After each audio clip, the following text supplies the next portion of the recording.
But both as Queen and as Queen Mother, she always loved clothes and perhaps indulged herself. I know when I was at Hartnell's, you had to prepare 3 ideas for each fabric, and so that the royal ladies could choose. They had a choice of 3 for each one. So if you took, say, 30 sketches expecting to get an order of 10, quite often Mr. Hartnell came back beaming, saying, well, Queen Mother was so delighted, she said, I can't choose, Mr. Hartnell, I'm going to have the lot. And I think she loved sense of occasion. I always remember I was at the theatre. It was the first night of the Comédie Française. This was in the 70s sometime now, I guess. And she was guest of the ambassador and ambassadress, and she'd obviously dressed in one of her big red lace crinolines. And suddenly at the last minute must have realized that the crinoline wouldn't crush into the front row of the dress circle. So there was all this lots of fabric trailing around, and naturally it's formality that no one can sit until the Queen or Queen Mother was seated. So she looked at the ambassador, she looked at the ambassadress, and she said, like, sit down, and then she went, whoosh, and all the yards of skirts went right over their laps, and there she was with all her ruby set too. So she looked pretty glamorous in the front row of the dress circle. I've read some accounts where she took Paris by storm when she and George VI visited France. Yes, I think very soon after their reign began, there were 2 very important state visits. Europe was obviously in uproar with the thought of war looming in Germany, and so the state visit to Paris was extremely important. On the aspect of going to Paris, unfortunately, she found that she had to cancel, go into mourning because her mother, the Countess of Strathmore, died.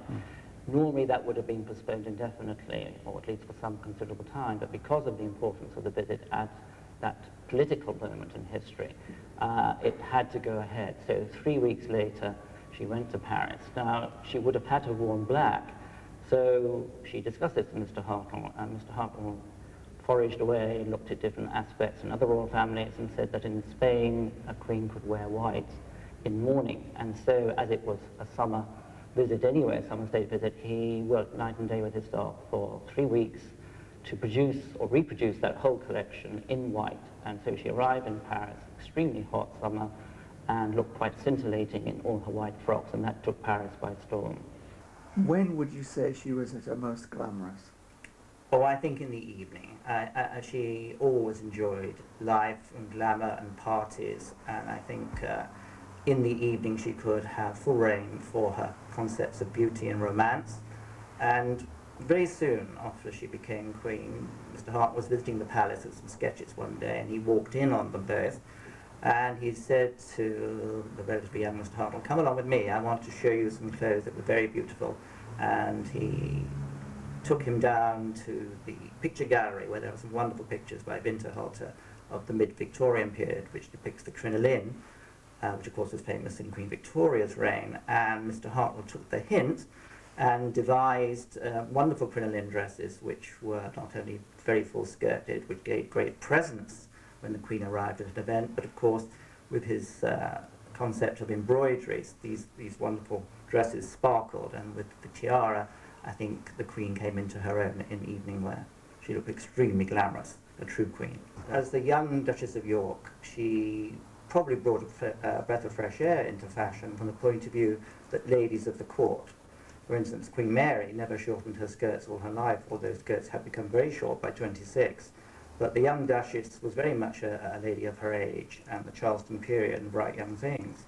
And therefore she wore those clothes, which were not new in themselves, but new to the court, that brought a concept of fresh air and fashion.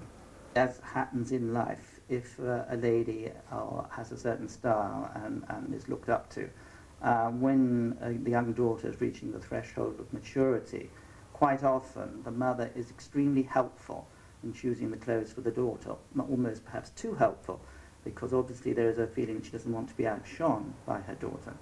And so the clothes that perhaps the young Princess Elizabeth wore, especially if she personally wasn't very interested in choosing things herself, she allowed her mother to choose for her. And this went right on into the early days of when she became queen.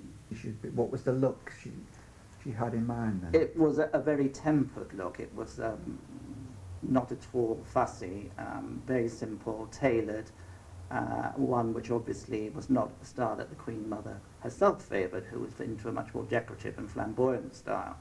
And I suppose looking at the photographs today, and it was even said by fashion experts at that time, that the princess dressed in a rather mature, frumpy image, befitting a woman of at least 10 years more than her years.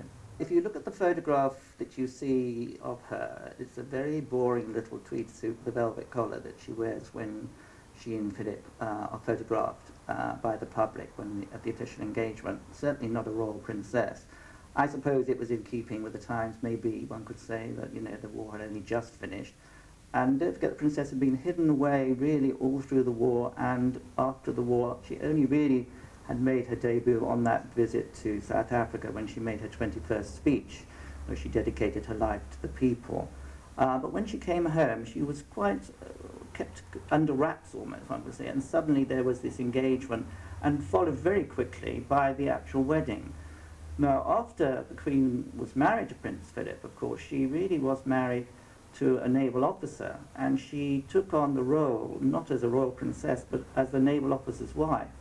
And she went out to live in Malta, and she wore very, very ordinary clothes, as you can see, just like other naval officers' wives. In fact, she wanted to fit in and be part of the scene, and it was supposed to be the happiest days of their life, because she wasn't under royal scrutiny at that period.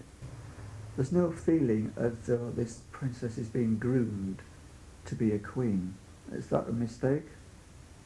Well, I think probably her education was very much. I don't forget to say she was literally hidden away at Windsor for security purposes all through the war. I'm sure she was being very diligent, an excellent schoolgirl, and of course don't forget she had to join one of the forces, and there are photographs of her changing a wheel, where again she was just one of the girls. It was very low key about her being royal, and I feel that possibly it was quite a shock after she got married to suddenly find she was jettisoned into queenship at a very early age.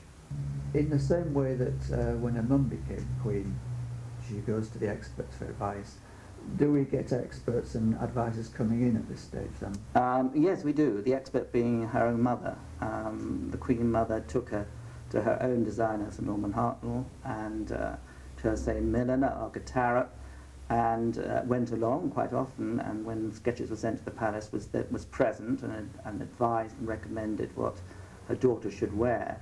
And I think this sort of lack of judgment, or perhaps confidence in her own judgment, allowed the Queen to sort of settle into a rather frumpy, mature image before she needed help. Tell me about the coronation dress then, because that's one of the Well, of course, the coronation dress was quite something. Her own wedding dress had been designed by Norman Hartnell and was a stupendous success. It was the first glamorous royal dress after the war, and all heads of state attended that wedding, so she did catch the light in that wonderful dress that he created for her, which was inspired by a Botticelli painting, and the embroidery, etc., was very exotic and very beautiful. Her next real major dress in her lifetime was, of course, the coronation dress, and here she worked with Norman Hartnell, who designed concepts for her with embroidery, because of course he was known for his great embroideries. The dress was one of great simplicity, but was a foil for the designs, and the embroidery designs captured all the Commonwealth countries. It was a sort of flattering concept that the whole of the dominions were reflected in the embroideries on the dress. And of course it was very spectacular in that concept, and quite new. Previous royal ladies, of course, had been queen consorts. This was our queen in her own coronation dress, so it was very spectacular.